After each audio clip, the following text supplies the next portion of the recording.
હે કિરીટભાઈ, હું તમને એમ પૂછું છું કે ભગવાન કૃષ્ણ આખા જગતના કરતા હરતા છે એવું ગીતામાં કહે છે, તો પછી આ મહાભારતનું યુદ્ધ એણે થવા દીધું કે શું કારણથી થયું એ કાંઈ સમજાતું નથી એમ. ઓ જો એ એક સરસ વાત છે. હવે એના માટે આ પ્રશ્ન છે ને બધાને હોય આવું કે ભાઈ ભગવાને તો તેને મદદ કેમ ન કરી, પાંડવોને જીતાડ્યા કેમ નહીં, એને નક્કી ધારે તો જીતાડી શકે ને, પણ કેમ ન? આના માટે એક પ્રસંગ કહું. જ્યારે મહાભારતનું આખું યુદ્ધ પૂરું થઈ ગયું ને, ત્યારે મહાભારતનું યુદ્ધ પૂરું થઈ ગયું પછી કૃષ્ણ ભગવાન દ્વારિકા આવ્યા. પછી ત્યાં ઝરોખામાં એના મંત્રી અને આ મિત્ર ઉદ્ધવજી હારે રાજકાજની વાત કરતા, ચર્ચા કરતા હતા. એમાં ઉદ્ધવજી બેઠા બેઠા ઘડીક આમ કૃષ્ણ ભગવાન સામું જોઈએ ને, ઘડીક પાછું આમ નીચું જોઈએ, ઘડીક પાછું આમ સામું જોઈએ ને નીચે જોઈએ. આવું 2-3 વખત થયું. એટલે કૃષ્ણ ભગવાને કીધું ભાઈ ઉદ્ધવજી, હું વાત શું છે, કાંઈ પ્રશ્ન છે, કાંઈ દુવિધા છે, તમને જે હોય એ કયો તો એનો કાંઈક ખબર પડે એમ, તો નિર્ણય આવે ને તમને સાચું જાણવા મળે. અનુમાન મૂકવાથી કાંઈ ફરક ન પડે, અનુમાન હંમેશા ખોટા હોય છે. એટલે ઉદ્ધવજી કે આમ તો તમે ખોટો ન લગાડો તો વાત કરો. એ કે નહીં, બોલ તમને જે હોય કયો. તો ઉદ્ધવજી કે મને ખબર છે કે તમે જ ભગવાન છો. એ કે હા, છું તો છું, હું જ ભગવાન છું, ખુદ કહું છું ને. કે તો પણ ક્યારેક ક્યારેક તમે મને હમણાં આખી મહાભારતની વાત કરી ને કે હમણાં આમ થયું હતું તેમ થયું હતું, એ બધી આખી વાત મેં જાણી, તો મને એમ થાય કે તો પછી તમે ભગવાન છો કે નથી, કે બીજા રાજાની જેમ ખાલી ચક્રવર્તી રાજા જ છો. ક્યારેક ક્યારેક એવું થાય છે એવી ઘટના. એટલે કે એવું ક્યારે થયું? એટલે એ કે કૌરવોએ જ્યારે પાંડવોને આમંત્રણ આપ્યું યુદ્ધ માટે, અરે જુગાર રમવા માટે, તો પછી તમને ખબર જ હોય ને તમે ભગવાન છો, તો પછી તમે એને જવા કેમ દીધા? જુગાર રમવા કેમ જવા દીધા? તમે ના કેમ ન પડે, અટકાવ્યા કેમ નહીં? અને માની લો કોઈ કારણસર તમે એને જવા દીધા, તો પછી જ્યારે પાંડવો એક પછી એક બાજી હારતા હતા, તો તમે જીતાડ્યા કેમ નહીં? તમે ભગવાન છો અને ભગવાન હો તો તમે ધારો તો જીતાડી શકો. ધારો તો શકોનીના પાસા બધા અવળા પાડી શકો ને, અને યુધિષ્ઠિરના પાસા હવળા પાડીને જીતાડી શકો, તો તમે એને જીતાડ્યા કેમ નહીં? આ એક આવું થાય ને ત્યારે એમ થાય કે ખરેખર તમે ભગવાન છો કે બીજા રાજાની જેમ ખાલી ચક્રવર્તી રાજા જ છો એમ. અને માની લો કે તમે કોઈ કારણસર એને ન જીતાડ્યા, પણ તો જ્યારે છેલ્લી બાજી હતી અને દ્રૌપદીને યુધિષ્ઠિરે દ્રાવ પર લગાવી હતી, અને ત્યારે પાંડવોએ કીધું, કૌરવોએ કીધું હતું કે જો તમે જીતી જાઓ તો તમારું હારેલું બધું જ રાજ તમને પાછું આપી દો. બરોબર? તો છેલ્લી બાજી હતી તો ત્યારે તમે પાંડવોને કેમ ન જીતાડ્યા? સ્વાભાવિક રીતે છે ને, છેલ્લી બાજી હોય ત્યારે તમારે જીતાડવા જોઈએ ને, તો હારેલું બધું કૌરવ આપી દે તો બધું પોતપોતાને મળી જાય, તો આ યુદ્ધનો કોઈ પ્રશ્ન જ ન રહે. તો તમે ત્યારે જીતાડ્યા કેમ નહીં? મને આવું બહુ વિચાર કરું છું, એટલે મને આવું આમ થાય કે ખરેખર આમ કેમ આમ થયું છે? ભગવાન જ જો તમે છો તો તમે એને જીતાડ્યા કેમ નહીં? બીજી વાત એ કે જ્યારે દુશાસન વાળ પકડીને ઢસડીને લાવતો હતો દ્રૌપદીને, તો તમે તો એમ કીધું હતું ને ભાગવત ગીતામાં અર્જુનને સમક્ષ કે ભાઈ એબળા નારીની રક્ષા કરવી માણસ માત્રની ફરજ છે, અને જો એના માટે કદાચ એની હત્યા કરવામાં આવે તો પાપ લાગતું નથી. તો પછી જ્યારે દુશાસન વાળ પકડીને એની ભાપીને વાળ પકડીને ઢસડીને લાવતો હતો, તો ત્યારે તમે એના હાથ કેમ ન કાપી નાખ્યા? તમે એનું સુદર્શન ચક્ર છે માથું કેમ ન કાપી નાખ્યું? કે આવા પ્રશ્નો તમે વાત કરતા હતા ને મહાભારતની, ત્યારે આવું બધું આવતું હતું ને, ત્યારે મને વચ્ચે જ મારે પૂછવું હતું, પણ મને એમ થયું આવું ખરેખર આ ભગવાન છે કે પછી ખાલી દ્વારિકાધીશ રાજા જ છે એમ. આવું થાય તે ભાઈ આ તમે મને જે હોય ચોખવટ કરો એમ. એટલે કૃષ્ણ ભગવાન પહેલા તો આમ મસ્ત સ્માઇલ આપી હસ્યા. હસવાથી પહેલા તો 50% પ્રોબ્લેમ એમને સોલ્વ થઈ જાય. પણ ઉદ્ધવજીને એમ થયું કે હું આવો પ્રશ્ન ગંભીર કરું છું, તમે કેમ હસો છો? કૃષ્ણ ભગવાનને મારી વાત સાંભળવી કે એક નાનું એવું કુટુંબ હોય ને, કુટુંબ ઘર, એમાં એક વડીલ હોય, અને વડીલ હોય એને આપણે મોભી કહીએ. એના કેટલાક એના ઘર પૂરતા નિયમ હોય કે ભાઈ આપણે આટલા વાગે ઉઠી જવું, આટલા વાગે સૂઈ જવું, આપણી આટલી આવક છે તો આપણે ખાવા પીવામાં આટલો ખર્ચ કરવો, આટલો કપડાં લત્તામાં ખર્ચ કરવો, આપણે વ્યવહાર કામમાં આવો પ્રમાણે આટલી બચત કરવી, બજેટ ગોઠવવું, બજેટ એનું એ પ્રમાણેનું સંચાલન, ક્યાં વ્યવહાર કરવો ક્યાં નહીં કરવો, ખોટા ખર્ચા નહીં કરવા. કેમ કે એક જ સંચાલન કરે ને તો એનું કુટુંબ ટકે, અને આજે સમાજમાં એવું થાય છે કે જે વડીલનું કયું માને ને બીજા પોતપોતાની રીતે ખર્ચા કરે એટલે ગરીબ એમાં ગરકાવ થઈ જાય છે, એમાં નવું કાંઈ નથી. આ તો એ વખતનું હાયલું આવે છે. એટલે એક વ્યક્તિ ખાલી નિર્ણય લેતું હોય ઘરમાં તો ઘર ટકી શકે એમ. એટલે કે એના નિયમ હોય ને એ પ્રમાણે લોકો ફોલો કરે એનું કુટુંબ, એટલે કે બધું ઘર એનું ચાલે છે. બરોબર? તો કે ઓકે. તો કે હું તો 14 લોક બ્રહ્માંડનો અધિપતિ છું. કેટલા? એ કે આ જે પૃથ્વી, આકાશ, જે નક્ષત્રો, તારાઓ, સૂરજ, ચંદ્ર દેખાય છે ને, આવા 14 લોક બ્રહ્માંડ છે. આવા 14 લોક બ્રહ્માંડનો હું અધિપતિ છું. તો મારા કાંઈ નિયમ હોય કે ન હોય? કે હોય ને. કે મારા નિયમ છે ને એને લોકો કુદરતના નિયમ તરીકે ઓળખે છે. હવે આ ખાસ વાત જાણ્યા જેવી છે. આખા પ્રશ્નો નિચોડ અહીંયા છે. કૃષ્ણ ભગવાન કે હું આ ત્રિલોક આખા 14 લોક બ્રહ્માંડનો અધિપતિ છું. મારા કેટલાક નિયમ છે ને એમાં મારો પહેલો નિયમ એ છે કે જ્યાં સુધી મને કોઈ બોલાવે નહીં ત્યાં સુધી હું એની પાસે જાતો નથી. એની મદદ કરવા હું જાતો નથી.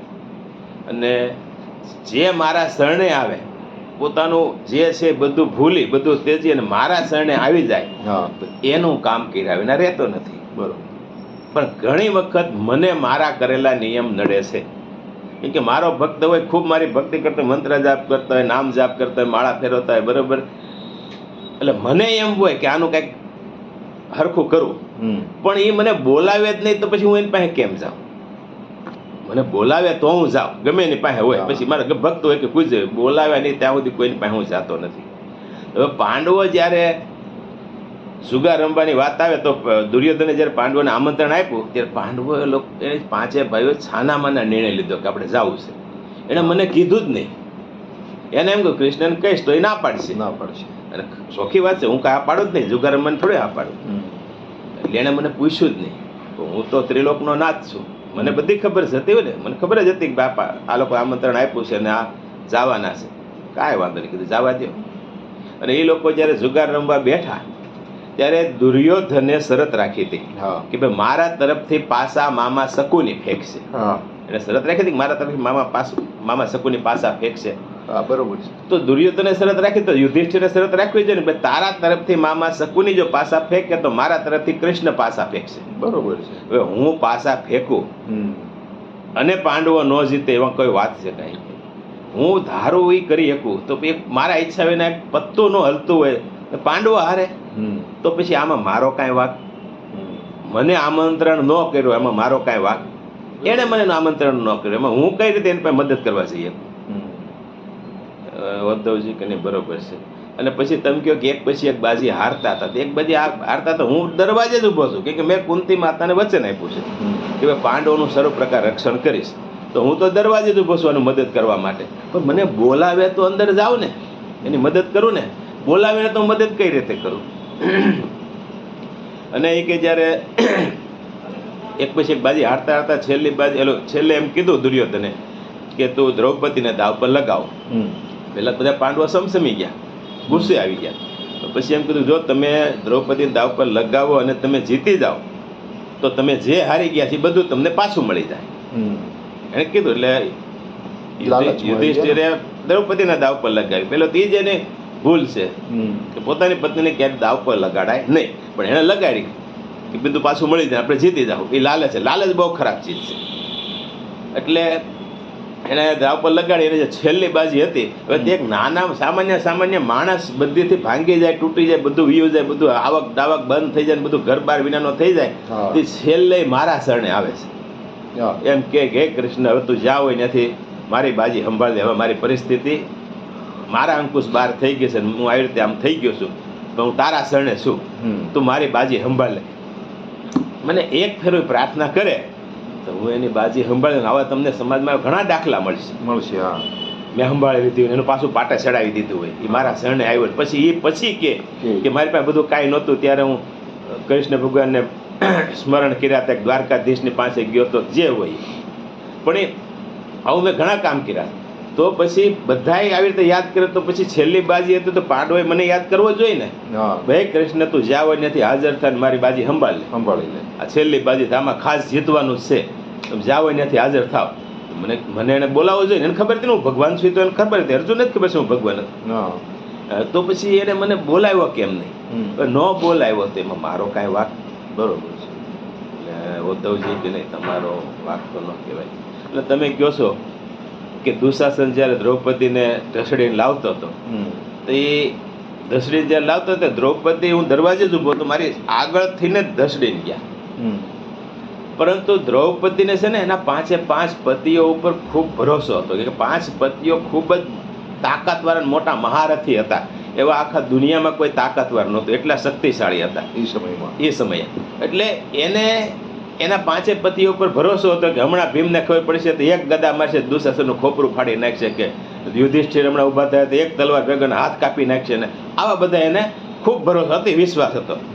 અને અતિ વિશ્વાસ એ પણ એક કારણ બને. ગમે વસ્તુનો અતિરેક ન હોવો જોઈએ, સામાન્ય હોવું જોઈએ ભાઈ, પણ એ અતિરેક થઈ ગયો, વિશ્વાસનો અતિરેક થઈ ગયો. પછી જ્યારે ત્યાં આવી સભામાં, એટલે એને પહેલા પાંડવો પાસે ગયું કે આ મને આ રીતે એમ ઢસડી લેવો ને આ યોગ્ય નથી, નામ ને તેમને એની રીતે જે ઘણી બધી ભાષામાં ઘણી રીતે વાત કરી. તો પાંડવો કોઈ મદદ કરી શક્યું નહીં. બધા નીચું મોંઢું ખાલી બેઠા રહ્યા, કોઈ કાંઈ બોલ્યું નહીં. એટલે એને એમ થયું આ તો 5માંથી એકે મને મદદ કરે કેમ નથી. એટલે એણે ભીષ્મ પિતાની આગળ મદદ માગી. ભીષ્મ પિતાએ ખાલી પગ પછાડ્યા કરે ને આમ હાથ આમ કર્યા, દાંત ભીહા, પણ મદદ, કેમ કે એ મજબૂર હતા, એણે કોઈ મદદ કરી નહીં ભીષ્મ પિતાએ. પછી કુલગુરુ કૃપાચાર્ય પાસે ગયા, દ્રોણાચાર્ય પાસે ગયા, એની પાસે દયાની ભીખ માંગી, બધું ઘણું બધું કીધું, એણે કોઈ મદદ ન કરી.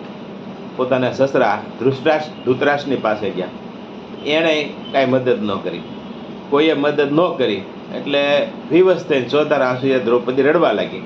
ત્યારે દુર્યોધને આજ્ઞા કરી દુશાસનને કે તું એના વસ્ત્ર એનું હરણ કરી નાખ અને ભરી સભામાં બેઇજ્જત કરી દે દ્રૌપદીને. એમ એને બદલો જ લેવો હતો, મતલબ પાંડવો હાથે.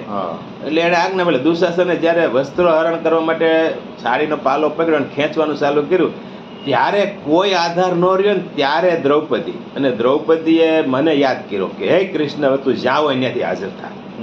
હું તો દરવાજે જ ઊભો હતો, મેં તરત આવ્યા અને એના ચીર પૂર્યા કે નથી પૂર્યા તમને ખ્યાલ છે ને? મહાભારતના યુદ્ધમાં દ્રૌપદીના ચીર મેં પૂર્યા. તો પછી એણે મને યાદ કર્યો, હું તરત હાજર થયો કે ન થયો? તેમાં આખા આટલું બધું આ બન્યું, તેમાં મારો કાંઈ વાક ખરો? ઉદ્ધવજી કે નહીં, બરોબર છે. એટલે કૃષ્ણ ભગવાન કે માણસ તમે બધા આમાં તમારો વાક નહીં, તમે બધા આવું જ વિચારો કે ભાઈ આમ થયું તો આનું આમ તમે આમ કેમ ન કર્યું, પણ કાંઈક ન કર્યું તેનું પ્રશ્ન તમે કોઈકને પૂછો ને તો એનું નિરાકરણ થાય. એ કે પૂછો જ નહીં તો તમે પૂછ્યું જ ન તો આનું કાંઈ થાત? એ કે બરોબર, કાંઈ ન થાત ને. એટલે આ પ્રશ્ન પાસે તમારે એક ને ઘણાને આવા જ પ્રશ્નો હોય કે ભગવાન હતા તેને મદદ કેમ ન કરી, પણ અંડર ઉતરો આખું વાંચો તો ખબર પડે ને કે આમાં આમ છે, આખી ઘટના આમ બને છે. એટલે આવું નાના નાના પ્રસંગ હોય ઘણી ફેર, પણ આપણે એનું પૂછીએ ને તો એનું નિરાકરણ આવે. આજના માટે આટલું બરોબર છે. જય શ્રી કૃષ્ણ.